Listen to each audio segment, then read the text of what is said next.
যে ব্যক্তি প্রধানমন্ত্রী হবেন তারেক রহমান আপনাদেরকে বলেছেন দয়া করে ভিপি নূরকে বিজয়ী করে আনবেন। আপনাদের ছেলে, আপনারা মানুষের কাছে অনুনয় বিনয় করবেন যে আমাদের ছেলেকে, চরের ছেলেকে ভোট দিয়ে এমপি বানান। দলের সিদ্ধান্তকে উপেক্ষা করে নিজে স্বতন্ত্র নির্বাচন করছেন, সেই লোক যদি এমপি হয় স্বাভাবিকভাবেই তার সাথে সরকারের কোনো সম্পর্ক থাকবে না। আমাকে বিএনপি সমর্থন দিয়েছে।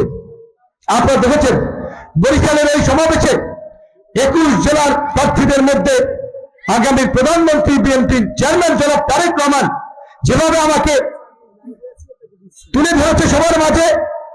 আপনাদের ছেলে, আপনারা মানুষের কাছে অনুনয় বিনয় করবেন যে আমাদের ছেলেকে, চরের ছেলেকে ভোট দিয়ে এমপি বানান এলাকার উন্নয়নের জন্য, এলাকার স্বার্থে। সেখানে যেই ব্যক্তি প্রধানমন্ত্রী হবেন তারেক রহমান আপনাদেরকে বলেছেন দয়া করে ভিপি নূরকে বিজয়ী করে আনবেন। তো এটা এটা এটা এটা আপনাদের জন্য একটি সম্মানের, ভালোবাসা। তারেক রহমানের প্রতি আমি কৃতজ্ঞ। তাই আমি বলছিলাম যে আজকে বাংলাদেশের জাতীয় রাজনীতিতে ইকুয়েশন ইনশাল্লাহ বিএনপি সরকার গঠন করবে, এটা মোটামুটি নিশ্চিত।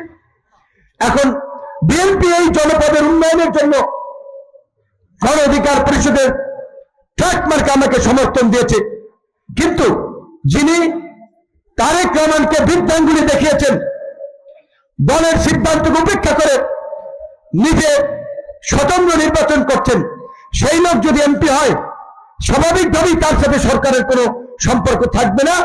এই জনপদ আবার পিছিয়ে থাকবে।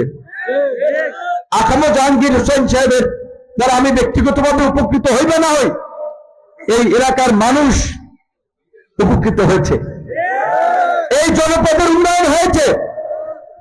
এই এলাকার মানুষ ঢাকা শহরে এই 90-এর দশকে গিয়ে আস্থা পেয়েছে যে আমাদের নেতা জাহাঙ্গীর ভাই, কারণ যেহেতু তিনি সে সময় আওয়ামী লীগের বড় নেতা ছিলেন, সারা বাংলাদেশের মানুষ চিনত।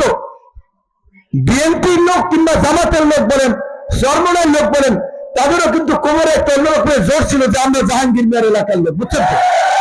কাজী আজকে আপনাদের জাহাঙ্গীর ভাই নাই, আমরা তার জন্য দোয়া করি, আল্লাহ তাকে ব্যবস্থা নসিব করুক, তার পরিবারকে আল্লাহ হেফাজত করুক, একই সাথে আমাদেরকেও আল্লাহ এলাকার মানুষের জন্য কাজ করার তৌফিক দান করুক।